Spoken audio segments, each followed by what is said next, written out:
long chapter with difficult place names, and that's why I left it for Arthur.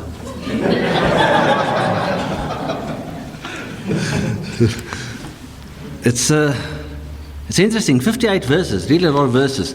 And as you know, normally when we speak and we take a passage in the New Testament and we take time and turn speaking on it, often it's 3-4 verses. I think the worst I've done was focusing on half a verse in Ephesians once. And now we sit with 58 verses, and I think, how on earth am I going to get through it? And it is a challenge because we either do one of two things with this chapter. We leave things out, and then it is taught badly, or we take it apart completely and we speak on little parts, and then we lose the essence of the story. So this is what I am going to try and do. And Kevin has now set a precedent last week. So sorry, Kev. I'm just going to follow your lead. So if I end up at 11:15, blame him. No. So this is what I'm going to try and do. I'm going to try and retell the story using my own words, so really paraphrasing and giving all the little sections headings that are not there. The reason for that is I want us to understand what is really happening in the story. Second thing I'm going to try and do is deal with the controversies, because this is actually a controversial passage where people who are opposed to the Bible, who are criticizing it, will see, look there. This is the historical problem, and this is the theological problem. There is a contradiction in this chapter, and I'm going to deal with that. And then thirdly, I'm going to deal with what I called lessons from the dialogues. Because in this chapter there are a lot of action taking place, there's a lot of things happening, but there are also a lot of dialogue. And so much so that I think it would actually be easy to turn this into a play, and I'm sure people have done it before, and present the entire story of David and Goliath as a play. But now let me start. So the retelling of the story. Firstly, the setting. And you can follow in your Bibles, and I think I am always. Once or twice I took a comment that was made in the verse there, and I brought it together with another one. But mostly this is the chronological order of what we have in the story. Part 1, the retelling of the story. The setting. The Philistines and the Israelite armies drew battle lines and camped in the valley of Elah. The Philistines one side, and the Israelites the other side of the valley.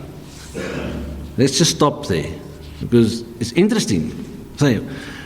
Because now you have these two armies, and later Jesse will tell David that he must go there because they are fighting, but there's no fighting.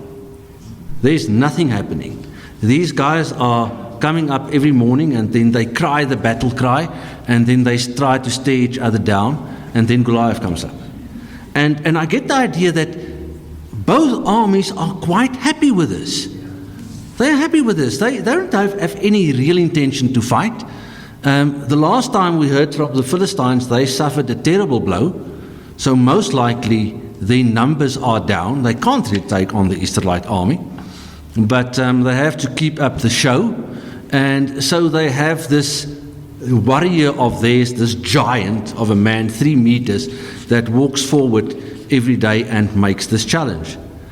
The Israelites have no intention of accepting the challenge, and you get the idea that the Philistines doesn't think that the challenge will be accepted. They are standing and looking. It's a contest. Men do this sometimes. Okay. And then we get Goliath that enters. And there's the description of him. He is from Gath. Very important that we know where he is from. It's got relevance later on. He is a champion fighter. He is 3 meters tall, big guy. And then he's got this bronze helmet on the head, bronze coat of scale armor, 58 kilograms of it, a bronze shin pads, because maybe he's heard the story of how Moses killed Og the giant. If you don't know, no, we don't know. It just doesn't say in the Bible how it was killed. But the Talmud tells us that what Moses did, he actually he stabbed Og in the ankle, and because the guy was so tall, he was taller than Goliath, he fell, and the fall killed him. So maybe Goliath knew this, and so he's got the shin pads on, and he's got the bronze javelin on his back, and he has a massive spear with a 7-kilogram point. I mean, he's bludgeoning you to death with that thing if he can't strike you with it. And then he's got his shield bearer that walks in front of him. So it is a pretty impressive sight, this guy. And then he makes the following challenge. He walks forward to make the challenge twice daily, every morning, every evening, for 40 consecutive days. Okay, so we're talking about 80 challenges, and we get the idea that David arrives at challenge number 78, and challenge number 80 never happens.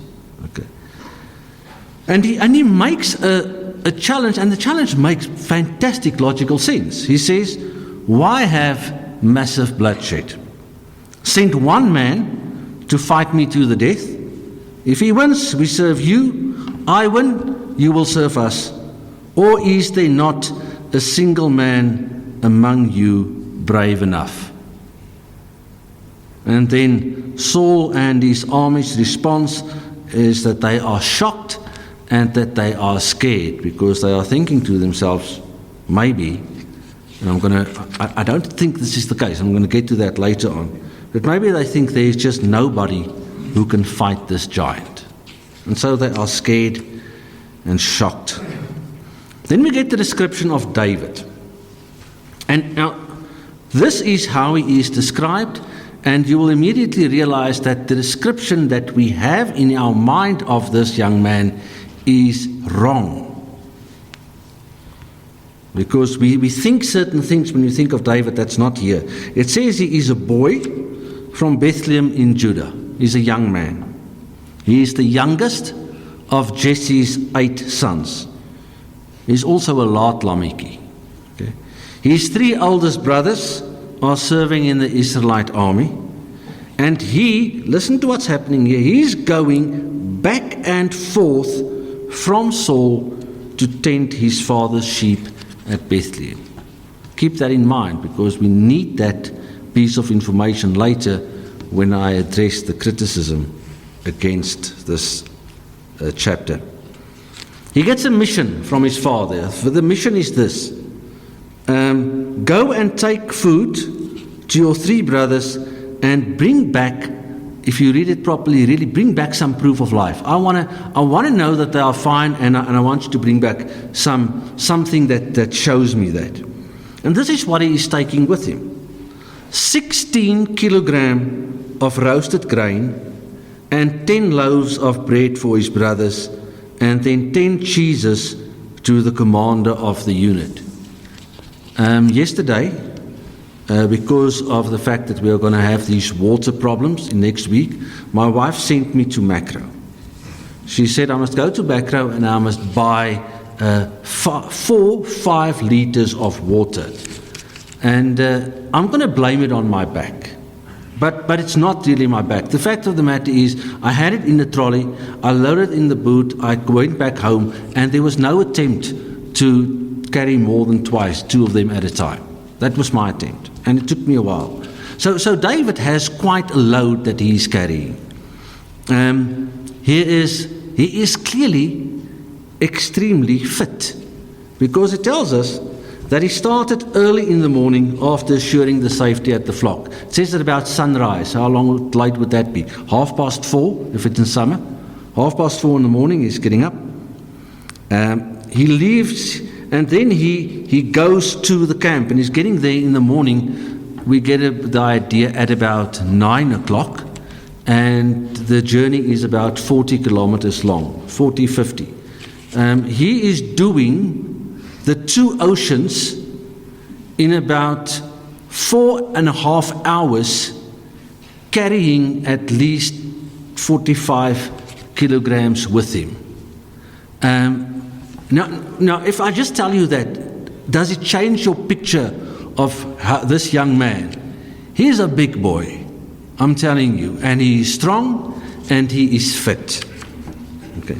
He gets there just as the armies oppose each other and they are shouting their battle cries that they've been doing for the last 39 days. He leaves his things with a supply keeper. It's also important. I'm going to tell you why later. He runs to the battle lines and he asks his brothers, how are you doing? Because that's his mission. And then he becomes aware of Goliath's challenge and Saul's reward. He hears Goliath shouting his usual defiance. He sees the fearful response of the Israelite army, and he overhears men talking about Saul's reward for the man who will kill Goliath. And it's a 3-pronged reward. The king will give him great wealth. 1. He will receive the king's daughter in marriage. 2. His family will be exempt from taxes. He thinks that's too good to be true, so he asks again. It's confirmed. Okay? Yeah. And then he makes the statement that leads to the people taking him to Saul, that's overheard, because when he makes the statement, it seems that he's willing to fight the giant. He says, what will be done for the man who kills this Philistine and removes this disgrace from Israel? Who is this uncircumcised Philistine that he should defy the armies of the living God? That's what David says. Okay. And then we have his brother react to him in anger, Eliab. And he questions David's mission. He questions David's character. He falsely accuses David of only being curious. And David then answers him, now what have I done? Can't I even speak? Well, I'm just asking a question. Okay. And then David appears before Saul the first time. David's words are reported to Saul, and Saul sent for him, and so they are together, and we get this idea, if I read it, or I get the idea if I read this, that when this first dialogue with Saul is happening, they are alone. David offers to fight the Philistine, but Saul is concerned about only one thing, his inexperience in battle. That's his concern. We're going to find out why that's his only concern. Because of who David is. Okay? David tells him how he has killed a lion and a bear before because he has put his trust in God. And then I think that there's a little bit of humor here. Because the obvious thing is, listen, if this guy gets hold of you, he's going to kill you. So he says to Saul, man, if the bear or the lion turns on me, I grab it by the coat and I shake it a bit, throw it to the ground. Now, I do not think for one moment that he did that. Okay, this guy is a sniper. He took out the bear, he took out the lion, and he's aiming to take out the giant. He knows it, Saul knows it. Okay. He says he will defeat Goliath also because God will rescue him from the hand of the Philistine. Saul responds. He says, go, and the Lord be with you, but please, before you go, put on my armor. Now we know from a couple of chapters previously that Saul himself was a man that stood head and shoulder above everybody else. So if everybody else, if the normal tall guy was somebody of about 6 foot, Saul is a guy of about 7 foot. He's not a small guy himself. He's a big guy. And he doesn't call the guy that he thinks resembles David the most. He takes on his own armor and he says, you try this on. And why? Because David is a big boy. David puts on the armor. He says, yeah, it's really uncomfortable, and he takes it off. And now David prepares for the battle. He takes his staff and his shepherd's bag. He chooses 5 smooth stones from the stream, put them in his pouch, and with his sling he approaches Goliath.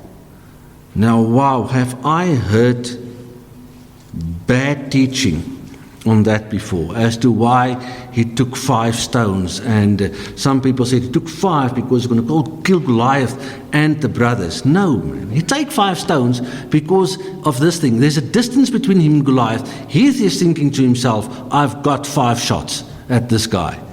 If I miss on the 5th one, he's going to grab hold of me. That's why he's taking 5 stones. For no other spiritual or weird number reason. Okay. And from the notes, I can see that some of you have heard those explanations before. So Goliath, with his shield bearer in front of him, comes closer, look at David, notices that he is little more than a boy, and he despises him. He hates him. Now, I think this is now what happens. Goliath sees David approaching him with nothing more than a staff and his sling. And he knows, he's heard about these Israelites that can sling a stone and kill you. And so what he's doing, he's saying, you know what I'm going to do? I'm going to use my shield bearer as a barrier. You go forward. If you see that guy start to swing, put up the shield so that he won't hit me. Or if he hits you, that's okay. You're the shield bearer. I don't care about you that much. And then they have this talk, David and Goliath. Now, Goliath and David knows what's happening here. Goliath needs to get close. If he can get close enough, he can... I have no idea what the idea with the spear is on his back, this massive thing. Surely when he's close enough to David, he's going to stab him with a sword. Or he's going to grab hold of him and he's going to crush him because he's big enough. The spear is for show, because we know later on when Saul took his spear and he aimed at David, David did what any sane person would, he moves away. My brother's boy was hit by a javelin when he was still at school. And he spent a day in hospital. He wasn't really hurt that badly at all. And nobody thought, oh, poor guy, wow, unfortunate. We did think that. But the question everybody asked him is, why didn't you get out of the way? No, it takes time for a spear to travel through the air. You can move. I didn't move well when old Nico Han told me, don't worry, Jacques, he's not that fast. And then I heard my wickets rattle.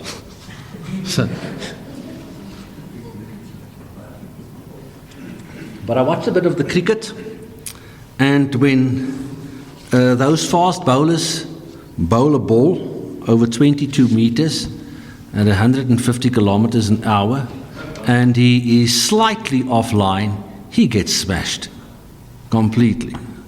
Okay, so once again, when you think David, don't think me. He looked nothing like me. Didn't have my reactions, nothing. Okay, he would get out of the way. He would even be a good cricketer, I guess, if he was alive today. And now Goliath speaks to him, and he frames his assault, his verbal assault on David in the following way. There's a question, a curse, and a threat. He's trying to get David into a conversation, because if he can get David into a conversation, he can bridge the distance, he can get close enough to him, and he can kill him. And so he says, the well-known part, am I a dog that you come to me with sticks, referring to David's staff? And then, if you were in any doubt before, censoring is a biblical concept, because the cursing is censored out. It just said that he cursed David by his gods. The writer thought, let's not put the words in here. There's no reason, So, and then he says, come here, and I'll give your flesh to the birds and the wild animals. David answers him. He says, and he also has a three-pronged answer. It's a fact, a prophecy, and a consequence. You come against me with sword and spear and javelin, but I come against you in the name of the Lord Almighty, the God of the armies of Israel, whom you have defied. That's the fact. This day the Lord will deliver you into my hands, and this is what's going to happen. This is the prophecy. I will strike you down, cut off your head. Then your army is going to suffer a terrible loss. And then its consequence. The whole world will know that there is a God in Israel. Those who see this will know that it is not by sword or spear that the Lord saves. He is in control of the battle, and the battle is the Lord's, and He is the one who gives victory. And if I just came up after Arthur read the entire story and asked you, what is the central point of this entire message, you would have said to me, the battle is the Lord's. That's the center. And I think for once, it's actually easy to see what the central message is when we read this chapter. The battle is the Lord's. And then there's the duel. They approach each other. David quickly runs forward. He puts a stone in his sling, slings it, strikes Goliath on the forehead. He hits with his first attempt. And he hits hard. Hard enough that it's penetrating his skull, and he falls face down onto the ground.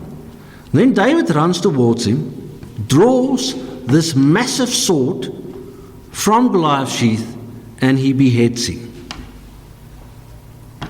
And then he takes the head. I think he showed it to the people. That's the only thing I can think. Possibly took the head and showed it. And now there's panic. So now we have the battle. The Philistines sees that their hero is dead, so they turn and they run home. Saul's army pursues them to the entrance of Gath and Ekron, two of the main Philistine cities. Many Philistines are killed, and when the Israelites return, they plunder their camp. Good news for David's three brothers, because they've just been excused from taxes. They can keep all their plunder. They don't have to give anything. David takes Goliath's head to Jerusalem, and he puts the weapons in his own tent. Critical that we hear that again. He takes the weapons, he puts them where? In his own tent. David had a tent in Jerusalem, clearly he had. And then the part that causes all the confusion, this dialogue between Saul and Abner. Saul and Abner, the commander of the army, watch as David goes out to meet Goliath. Saul says, Abner, whose son is this young man? Abner replies, as surely as you live, your majesty, I don't know. And the king said, find out whose son this young man is. And I'm going to tell you just now why that leads to a lot of controversy. And then David appears before Saul a second time. As soon as he returns, Abner takes him to Saul. David is still holding Goliath's head. Whose son are you, young man? Saul asks, and David answers, I am the son of your servant Jesse of Bethlehem.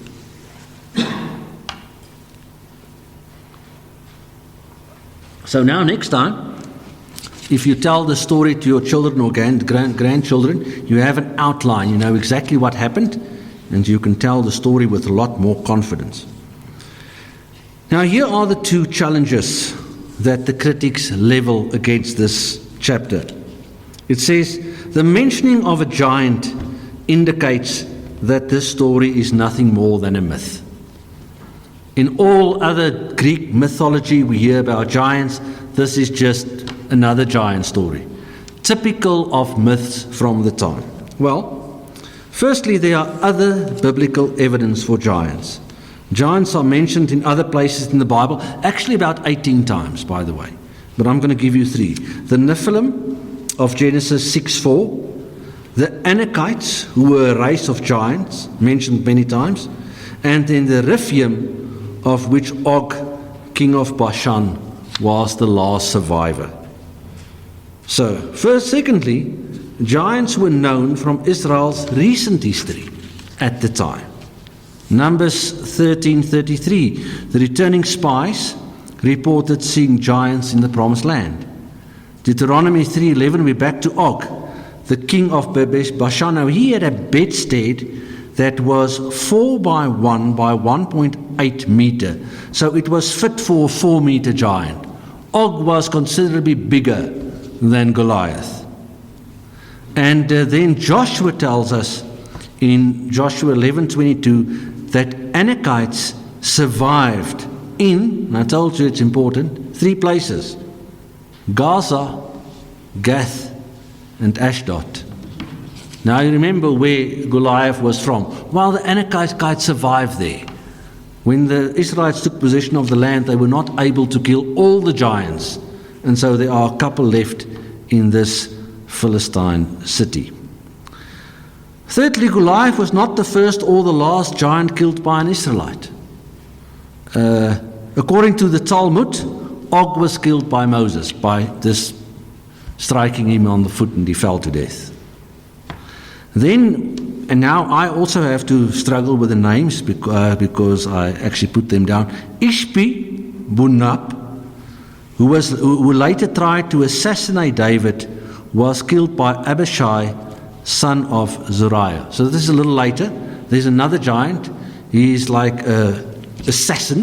He's going to kill David, but his men, David is now considerably older at that time. His men find out, and then you have Abishai killing this giant. And then Elhanan, the Bethlehemite, he later on kills Goliath's brother in battle. We find that in 2 Samuel 21:19. Secondly, there is reliable archaeological evidence for giants. Reliable. There's a lot of unreliable evidence, but there's also reliable evidence. And here I want you to make a note, if you listen carefully, because I want you to go and watch a video. So Joel Kramer is the guy's name. He has a YouTube channel that's called Expedition Bible, where he gives archaeological evidence for giants in the video titled Archaeological Evidence for Giants in the Bible, ? Where he actually takes you to the Israel Museum in Jerusalem, and he shows you those spearheads, and then he cuts them out of cardboard, and he shows you how massive they were. These spearheads were found in 2 places. Outside Jerusalem. Wonder how it got there. Maybe David took it there, because that's what the Bible says. And the other place where they found it was in Gath. Why? It's because the giants resided there. Okay, so good, reliable archaeological evidence. And then, of course, we still have giantism today. Biggest, tallest man alive is Sultan Kosen. He is 2.51 meter tall, but he has a tumor that is affecting his pituitary gland. Robert Watlow is the tallest man that ever lived, 2.72 meter, but he had hypothermia of the same gland, and this results in abnormal high level of human growth hormone. And so he died early. He was only 22 when he died, Watlow. But there are guys who are fit and strong, but massive. Sun Mingming, loved these names. He was the tallest professional basket player ever, 2.36 meter. And the tallest active guy in basketball at the moment is Boban Marjanovic of the Dallas Mavericks. He is 2.24. That's not too impressive. I think Victor Matfield was about, 2.17. He is, yeah. Big guys. But these big guys that we have today are just big. They are not descendants of the Anakites. Okay. But obviously what has happened in the history of man is that that DNA is somehow still around. That is why we get really, really big people. And you have the people of the Netherlands on average being taller than 6 foot, which proves that I am a descendant of the French Huguenots.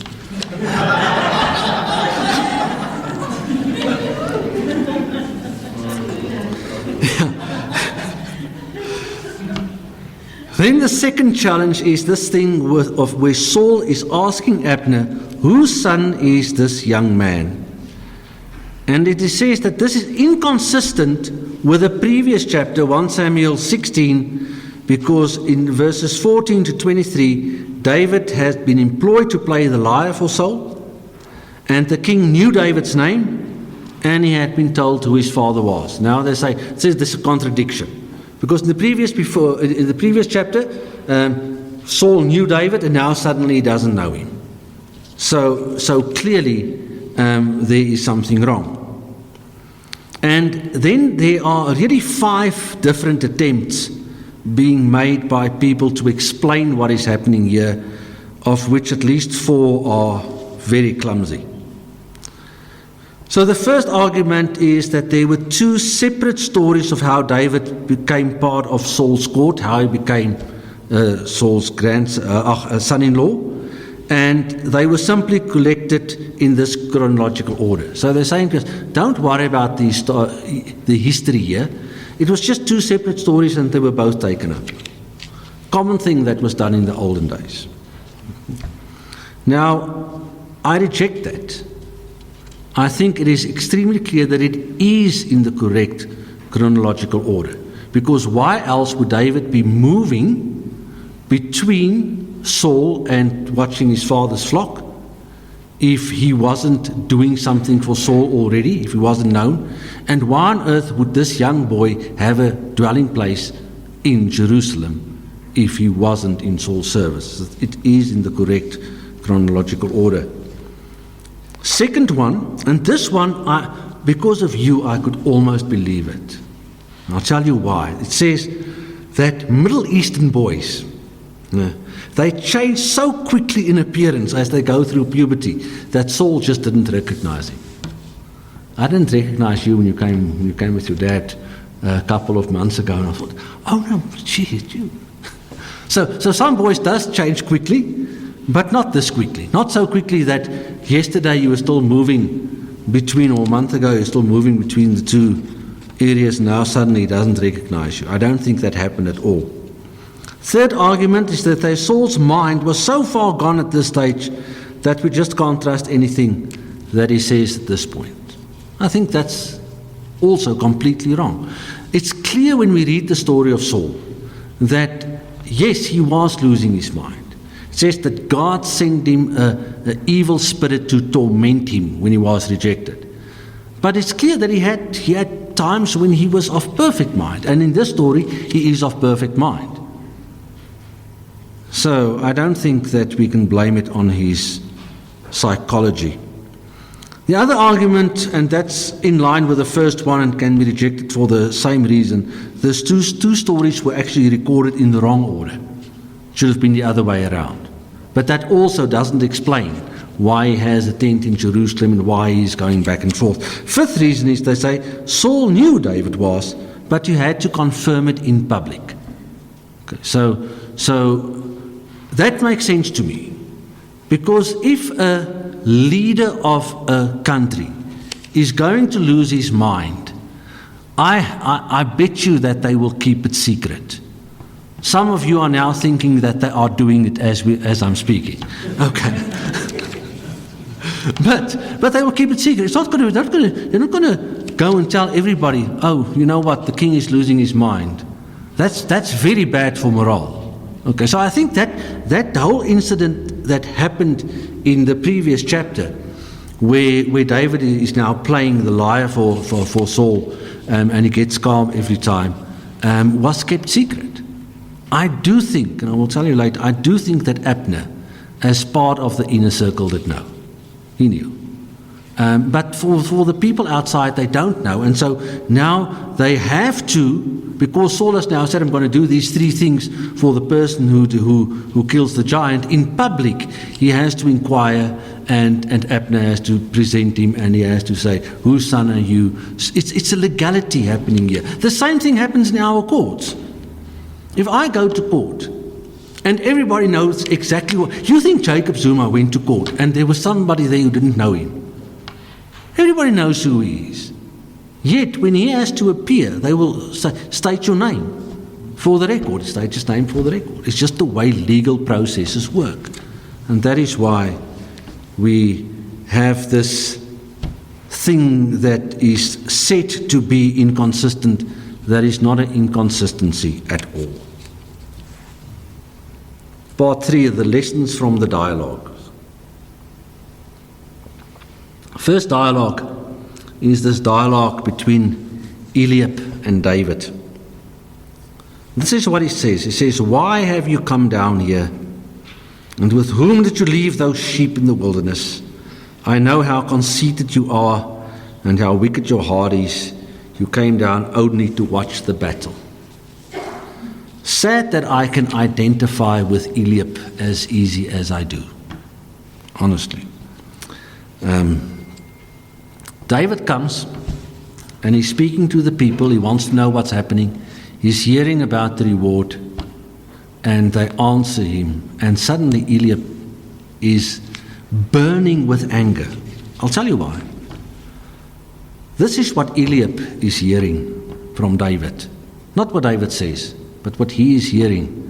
"You, eldest brother, this giant of a man, that if it was left to Samuel, he would have jumped up when he saw Eliab the first time, and he would have made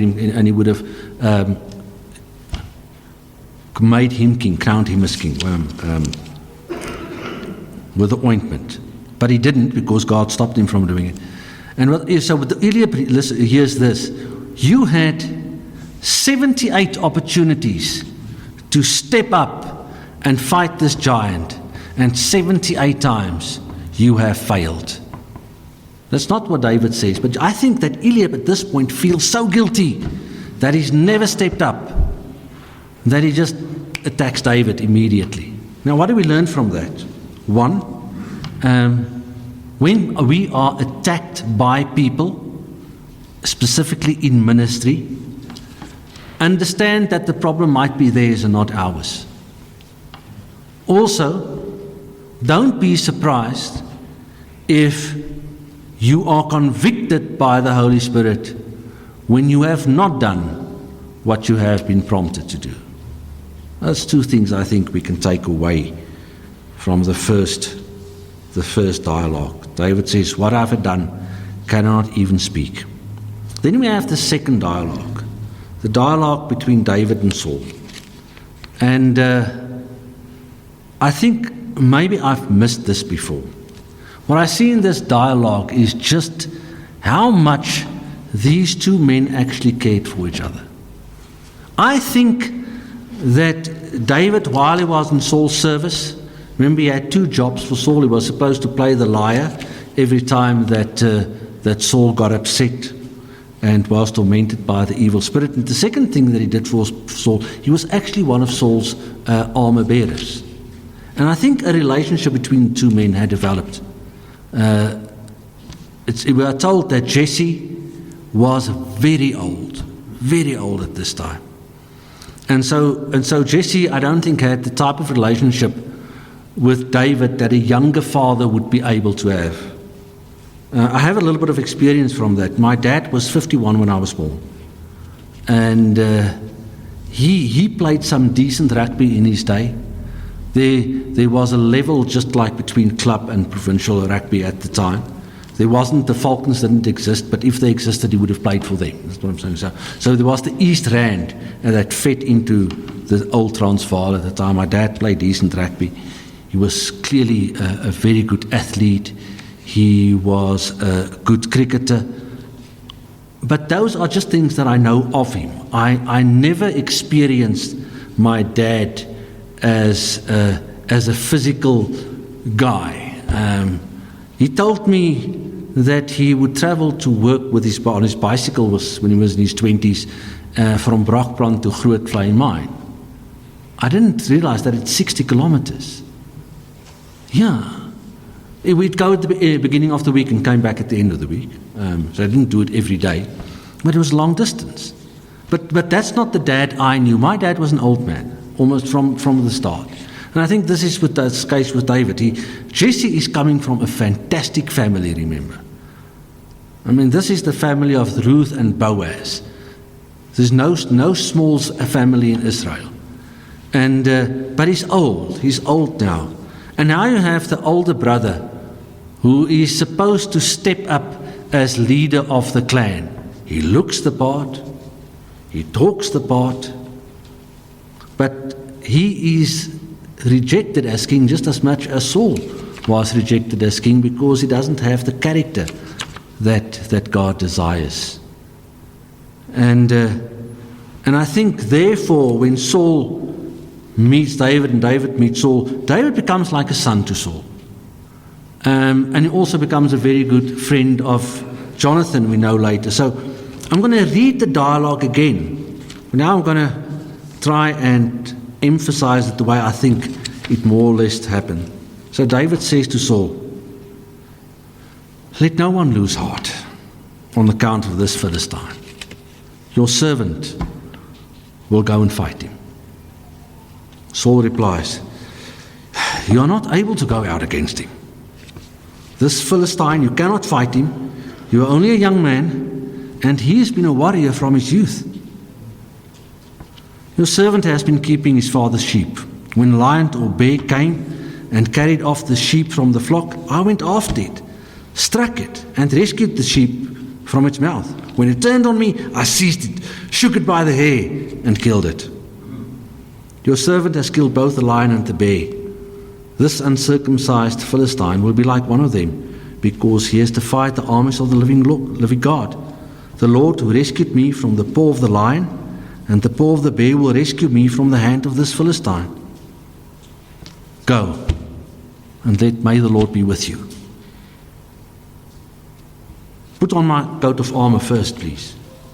Don't want something to happen to you, David." "No, Saul, I can't do this. This thing is too heavy for me. I'm going to leave it." See, if I read it like that, it's completely different. But I think this is close. This is not a king and a servant boy speaking to each other. This is more like a father speaking to his son. And I think that was, and then later on when the civil war happens, a civil war that's based on counterintelligence that's wrong, Saul chases after David, but every time they meet in person again, the same thing happens. They would hug each other, cry together. Saul would say, "What have I done? Forgive me, please, go back." So there's a relationship between the two. Dialogue 3, the dialogue between the Philistine and David. "Am I a dog that you come to me with sticks? Come here, and I'll give you flesh to the birds and the wild animals." And then I think this is where David confidently speaks. "You come against me with sword and spear and javelin, but I come against you in the name of the Lord Almighty, the God of the armies of Israel, whom you have defied. This day the Lord will deliver you into my hands, and I'll strike you down and cut off your head. This very day I will give the carcasses of the Philistine army to the birds and the wild animals, and the whole world will know that there is a God in Israel. All those gathered here will know that it is not by sword or spear that the Lord saves, for the battle is the Lord's, and he will give all of you into our hands." The central message of the chapter. The battle is the Lord's. But the battle is only the Lord's if it is the Lord's. And we need wisdom to distinguish, is this battle my battle or is this the Lord's battle? If it's your battle, you're going to lose, because the giant is big and strong and well trained. But if it is God's battle, then let God take care of the battle. We will find the same thing at the end, that battle of Armageddon. It's no battle. It's called a battle. It's no battle. I mean, Christ comes down and the enemy is killed. End of battle. Yeah. So, but of course, we sometimes have our own agenda, and then we kind of package it as if we are doing this for God. Well, we can't fool God after all. He will know if we are following our own agenda, if we are really doing it for Him. And then it's His battle. And if that's our perspective, then we would say, and I think David thought this way, listen, I'm going to kill this giant. But if I don't, if somehow I get killed here, this is the Lord's battle. Then let it be. I mean, many people are dying today still on a daily basis for their faith. Why are they prepared to do that? Well, the battle is the Lord's. It's not their battle. This is not our end all and be all. Okay? No, death and sickness are extremely fair things. So if you're not aware of it, I have bad news for you. None of us is getting out of this alive. Life ends in death, and then we go home, wherever that home is. For some people, that home is a terrible place, but for us as Christians, it's heaven. We are going to be with God forever. This is not our final dwelling place. So, then dialogue 4 is this dialogue between Abner and Saul. They're watching David go out, and Saul says to Abner, Abner, whose son is that young man? It's a loaded question. It's a loaded question because now Abner is confronted here. He says, what Saul is saying to him, this is your opportunity. You know who this boy is. You know that this is my sword bearer. You know that this is the guy who calms me down when I lose my mind. You know that this is the boy that was what's the word I'm looking for? Gesalf. Anointed. Thank you. Wow. Sometimes the Afrikaans comes through and it just won't let me go. Okay. So this is the man that was anointed by Samuel, and now he's defeated the giant. Are you gonna leave me hanging, Abner? This is your opportunity to lead the rebellion against me. You're the leader of the army. What are you going to do? Abner looks at Saul. He says to him, as surely as you live, I don't know the young man. It's not denying that he's knowing David. It is swearing allegiance to his king. And we know that Abner was there to the end, up until the time Joab murdered him. And when he was murdered by Joab, the testimony that David gives about this man is fantastic. There was no one in Israel like Abner. He was an upstanding guy. And he says to the king, you know what, come hell or high water, I'm going to stay with you. I'm not deserting you. And he says, and there are people there, obviously, at this point when this is happening. So Saul sends him out, and Abner goes and he gets David. And then they have this last dialogue, 2-sentence dialogue. Who are you? He says, I'm David, the son of Jesse. I am the one anointed to be the next king. And Saul knows it. And at this point, right here, if the story stops here, Saul is at peace with it. He knows that he's been rejected. He knows that he's going to be replaced. But then, of course, later on, there's people around him. They convince him to chase after David. He doesn't have all his faculties, and so he does that. Let us not ignore the one elephant in the room that is still there. This idea that it was God who sent the evil spirit to torment him. Now we would think, why would God do that? Isn't it a little vindictive? No, I don't think so. It tells us that even the evil spirits have to obey God when He speaks to them. Even Satan is still in God's service. He's doing his evil best, but he can't do anything unless God allows him to do it. I do not think that when we look at people who have a diagnosable mental illness, that we should say that they are possessed. But I do think that some of them are. The Bible doesn't say that every time that somebody looks like they have lost their faculties, that it is an evil spirit, but sometimes it was. When Jesus was wandering on the earth, he knew whether it was an evil spirit or whether it was just a guy that was sick that needed healing. I don't think we have the ability to distinguish.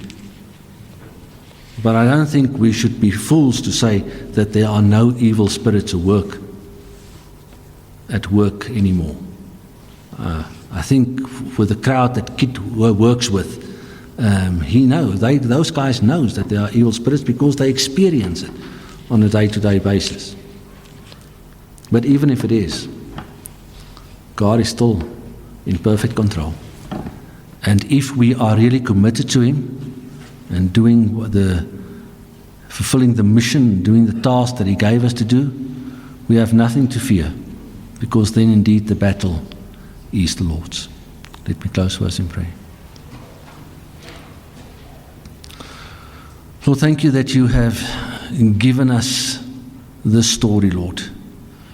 That you have given us something that is easy to remember, so that we will remember the theological lesson that is attached to it, Lord. The battle is yours.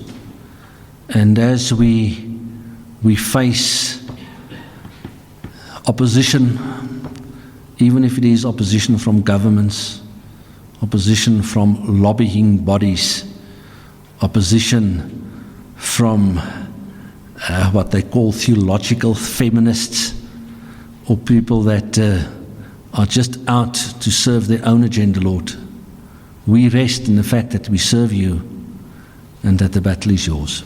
In Jesus' name, amen.